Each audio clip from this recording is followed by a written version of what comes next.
Hi, my name is DJ Evol. I'm an instructor at SAE Institute, Los Angeles, California.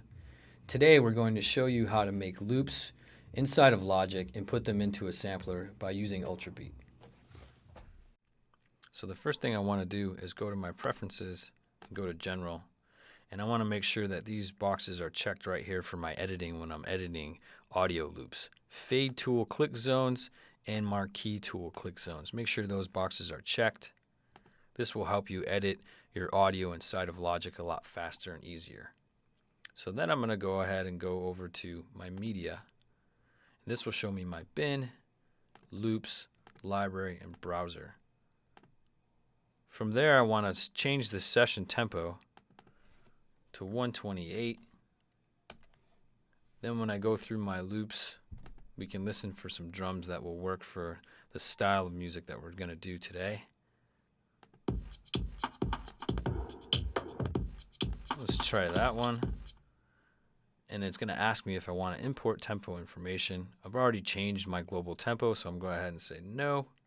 I don't need the tempo information. So that has a nice kick in it. So let's look for some hi-hats. Let's try that. It's got a nice clean hi-hat in it. And next I'm going to look for a snare drum. I think there's one over here I like. Cool, that has a nice little funk rhythm to it. So from there, to get back some of this real estate inside of my arrangement window, I'll just click Media again. That will go away. I'll go ahead and click the track that I want to edit.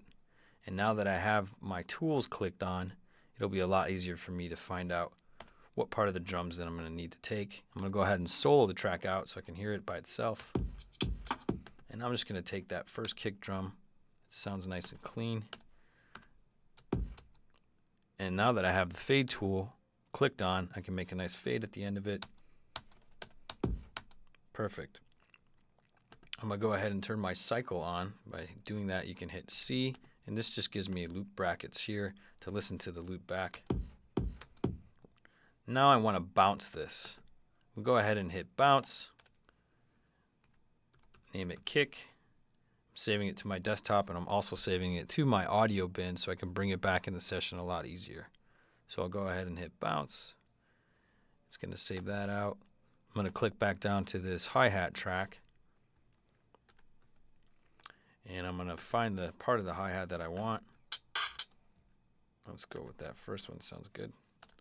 Make a cut using the marquee tool again. Delete the rest of the stuff. Grab it. Bring it to the back of the beginning of the track. Put a nice fade on it with the fade tool. And then I'm going to go ahead and hit bounce again. Name it hat. Make sure it's going in my audio bin. Hit bounce.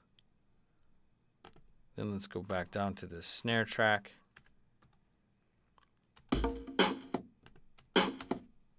That one sounds good right there. Pretty clean by itself. Make a mark with the marquee tool. Cut out the rest that I don't want. Bring this back over. Put another fade on the end of it. And we can shorten it too, just a little bit. Perfect. Then I'll hit bounce. Name this. Make sure it goes in my audio bin. Bounce. Great. So now that I've done that, I can go back over to media and open this up and go back over to bin, and I can see that those pieces of audio that I cut up are right here in my bin where I want them. Now the next thing I'm going to do, I go back into my arrangement window where it says global tracks. I want to create a new track. So I'm going to create a new track by hitting this little plus button. If you scroll over it, it'll tell you exactly what it is inside of Logic. And it'll give me how many I want, if I want audio or a software instrument. Right now I want a software instrument. I'm going to go ahead and hit create. And that brings me up a blank software track.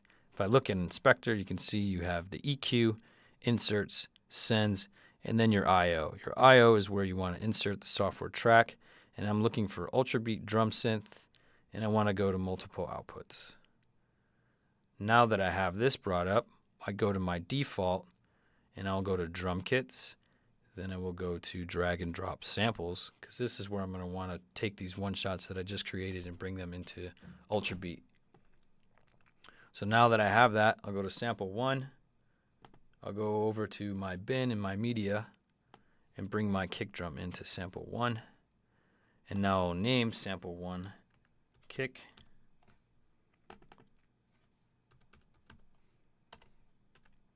Then I'll go to sample 2. And I will grab a snare, and I'll name samples 2, snare. Then I'll go to sample 3, and I will grab my hi-hat, drag that in, and name sample 3 hat. From there, I'll close out my media to get back some of my real estate. If you look at Ultra Beat, there's a power button here at the bottom left. I will turn that on. Then I will go over to the bottom right and check full view, which will bring me to my drum sequencer. Now, if I click on the kick drum, it'll give me this gray line, and it'll give me all these numbers in the pattern sequencer where I can place my kick drum. If I hit Control and click, I can add every downbeat, upbeat. You can do left one step, half beats, or right one step or half beats. And I will go every downbeat for my kick. So it goes 1, 2, 3, 4 since we're doing 4/4 music. I'll go to my snare, and I'll place my snare on the 2 and the 4. And I'll go to my hi-hat, and I'll do quarter notes. And this is a part of where creativity comes in. You can kind of do some different things if you like. Then next to power, there's a play button. So I can play it back and see if it works and I like what I've done. I think I want to add a little funk to it, and I'll put another snare there. So it gives me a little, and I'll add a couple more hi-hats just to change the rhythm of it a little bit. Perfect. So from there, I can close full view if I'm happy with the pattern I made. Now I want to get these sounds out of Ultra Beat and into Logic via using channel strips so I can mix them and send them other places. So if I look at where it says kick drum, we look to the right, it says mute, solo, pan left and right, and then there's a main. Main is my outputs of Ultra Beat. So for kick, I'm going to change it to output 3 and 4. I'll go to snare, change that to 5 and 6, and then I'll go to my hat and change that to 7 and 8. I'm also going to be sure to turn the power button on the sequencer off now because I'm done playing it in the sequencer. Now I'm going to be playing it from Logic. To get the MIDI from the sequencer to Logic, I use this right here. It says pattern, drag to arrange window. So now I'll drag that pattern down to my arrangement window. Then I can close out Ultra Beat, bring my loop brackets as long as the pattern is. Now I'll go back to X, and X will bring me my mixer window. And from there, I will go down by the channel strip where my panner is, my volume, we have mute and solo, and below that we have a little plus sign. This plus sign will give me those tracks that I just created by sending the outputs of the kick, snare, and hi-hat. So if I hit plus once, it'll give me 3 and 4, which is my kick drum, and I'll just name that real quick.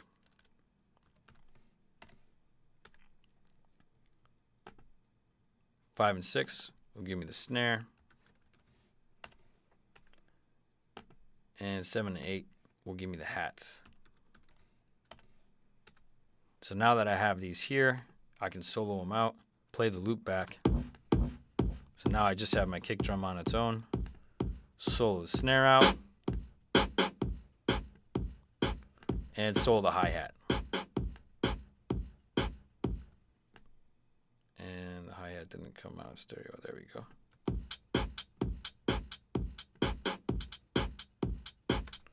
Perfect. So now from there, to tie all these drums together, now that I've separated them from all these different drum kits and made it its own loop, I will go File, Option here, in my mix window to create a new auxiliary channel strip. By creating a new auxiliary channel strip, I'll select stereo, and I'm going to put a reverb on this unit by the inserts, and I'll use Logic's Platinum Reverb, and I will go to a preset called Live Club. That one works pretty well for what I'm trying to do. I will also change the output or the input here where it says input settings. I will go to bus, and I'll name this, let's do bus 1. Solo this. I'll go back to these individual instruments. Here's my kick drum, and I'll go where it says sends. And from the sends, I will go to bus 1, which will go to the reverb. And I'll go to snare, and I'll go to bus 1, which will go to the reverb. And I'll go to hi-hat, and I'll go to bus 1, and that will go to the reverb as well. I'll go back over to my reverb track, and since it says aux 4, I want to name this just to keep track of what I have going on.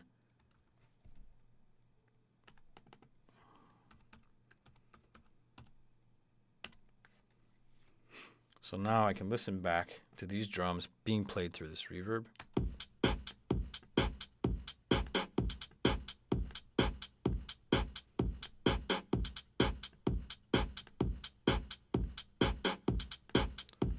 And now they've tied a little bit more together.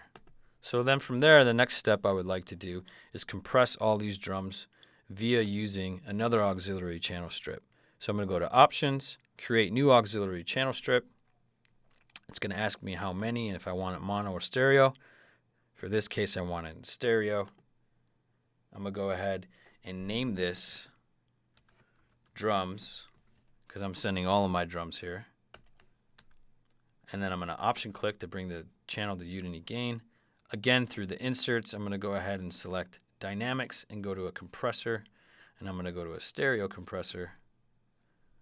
Within Logic, these compressors have a lot of nice default presets that you can use. So I'm going to go to drums, and I'm going to go to type R, type drum kit. Select that. I'm actually going to bring this gain down a bit because it comes up a little hot. And now on the channel strip where it says IO, I need to select this to a bus. So I'm going to go ahead and use a bus that's way away from anything else. I'm going to go bus 30. This is something I kind of always do, and it just works out a lot for routing for me. So now first thing, I'm going to go to my kick drum and change where it says stereo out to bus 30 for drums. Do the same thing with my snare, bus 30, and the hi-hat, bus 30. So now if I play it back, now I have all my drums being compressed so they sound tight and they sound more together. And they're all on one fader when I get into my mix, my final mix of my session. Pull down my reverb. Look at my compressor, it's working, you can see it. Just let a little bit of the release out. And now I have 3 different drums from 3 different loops inside of Logic that we put through a reverb and compress to make them sound like one loop. Well, that's how you use Logic to chop loops and put them into Ultrabeat. We'll see you next time.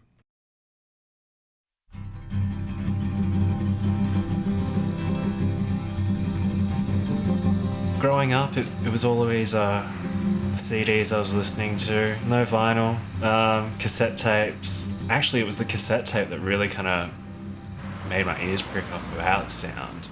And I remember recording things off one cassette recorder onto the other cassette recorder and just, playing around with some feedback with a toy microphone, seeing what other things I could record and slow down and just change, really.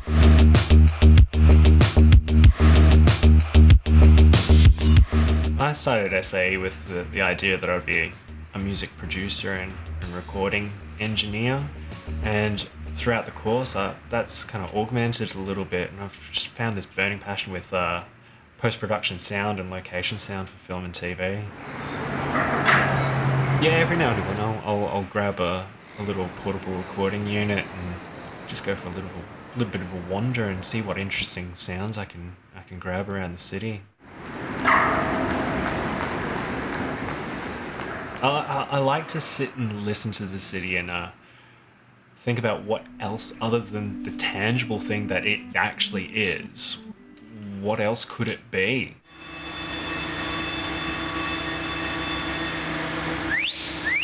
The sounds that we take for granted can also, I see, as a different creative platform, like construction sites. There's one happening outside my house. But every morning I hear this boom, boom, and it's metal on metal, and I just think, fantastic, an industrial kick drum. You know, the walking meters, when you push that button, even the button, I mean, you could record that, and it's a hi-hat, and the percussive element, or the doo, booka, booka, booka, booka. It's a chorus of sounds that I can, you know, tweak and sweeten. You can really change things, the perception of things, just by taking them out of their current scenario. The lectures are actually what sealed the deal for me for coming to the course. The equipment and everything was, you know, fantastic, but it was the passion. Yeah, the passion to stay up to date with current technologies, and it's a real kind of industry-based community that I really find interesting. There's always somebody to talk to about something new that's come out, and different plugins, different equipment, different techniques, different projects popping up all the time. And I found that I was, you know, with like-minded people that really kind of made me feel comfortable and made me feel that I was in the right place for picking their brains and learning all that they knew, and they're happy to pass it on, and they're happy to just sit down and have a chat and have a laugh. And yeah, it's great being surrounded by passionate people. Yeah.